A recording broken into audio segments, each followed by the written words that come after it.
चमत्कारी बहू की लालची सास। राजगढ़ की गौरी अपने माता पिता की इकलौती संतान थी। गौरी के पिता मेहनतकश किसान थे।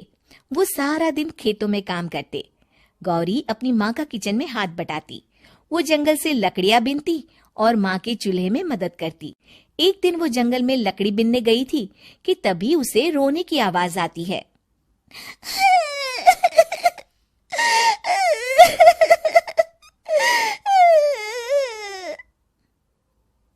अरे, यहाँ कौन रो रहा है?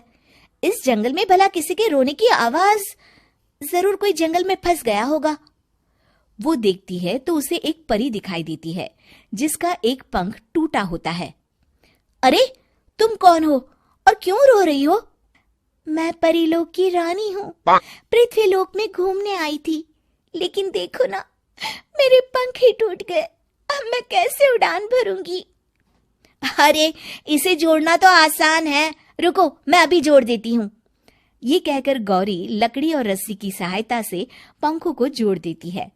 परी अपने जुड़े हुए पंखों को देखकर खुश हो जाती है और गौरी को वरदान देती है कि वो पूर्णिमा की रात किसी भी चीज को हाथ लगाएगी तो वो सोने की हो जाएगी। लेकिन गलती से अगर उसने किसी इंसान को छू लिया तो वो अगली पूर्णिमा तक सोने का ही रहेगा। गौरी घर आती है और सारी बात अपने माता पिता को बताती है। गौरी की माँ उसे कहती है, तू भी ना गौरी, सारा दिन परियों की कहानियां पढ़कर स्वप्न लोक में ही रहती है। नहीं माँ, मैं सच बोल रही हूँ।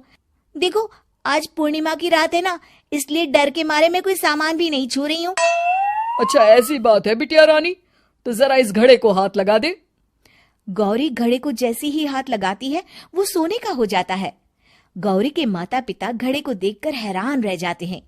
अगले दिन गौरी के पिता उस घड़े को सुनार के पास बेचने जाते हैं तो रास्ते में उन्हें कंचा काकी मिलती है।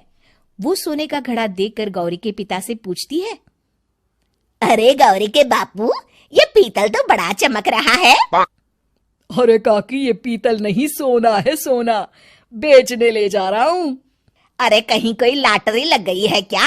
इतना सोना?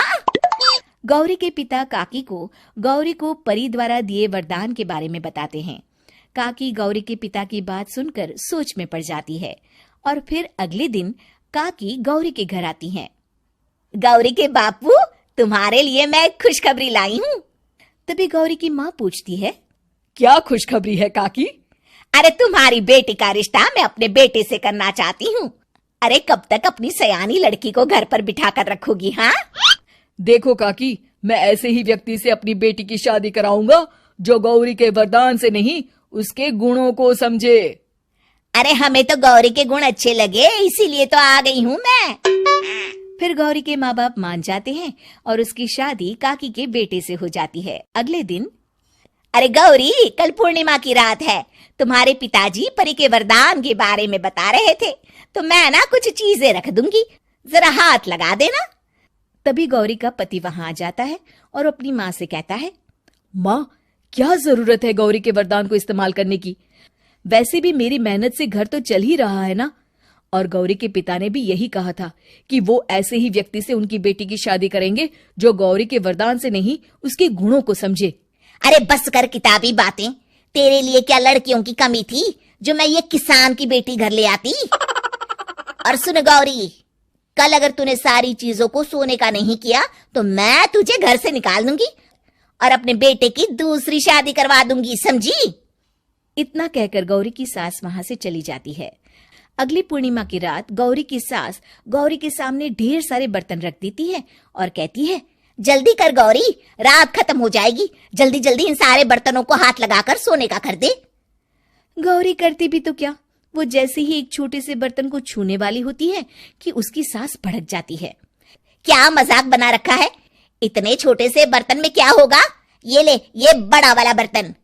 जैसे ही बड़ा सा बर्तन लेकर गौरी की सास उसकी तरफ बढ़ती है, वैसे ही बर्तन के बाहर से वो धड़ाम से गिर जाती है। सास को गिरा देख गौरी उन्हें संभालने दौड़ती है और वो सास को हाथ लगाकर कहती है, अरे सासू माँ, क्या हो गया आपको? कहीं चोट तो नहीं लगी ना? लेकिन जैसे ही वो हाथ सास से हटाती है तो देखती है कि उसकी सास सोने की हो गई है। गौरी सोनी की सास को देखकर रोने लगती है और अपने पति से कहती है, मुझे परी ने कहा था कि अगर मैं किसी इंसान को हाथ लगाती हूँ तो वो अगली पूर्णिमा तक सोने का ही रहेगा। अब मैं क्या करूँ? अरे करना क्या है, माँ को उठाकर अलमारी में रख दो। और हाँ, लालच का फल बुरा ही होता है। ज्यादा बड़े बर्तन को सोने का बनाने के चक्कर में माँ का ये हाल हुआ है। ये कहकर वो दोनों माँ की तरफ देखने लगते हैं।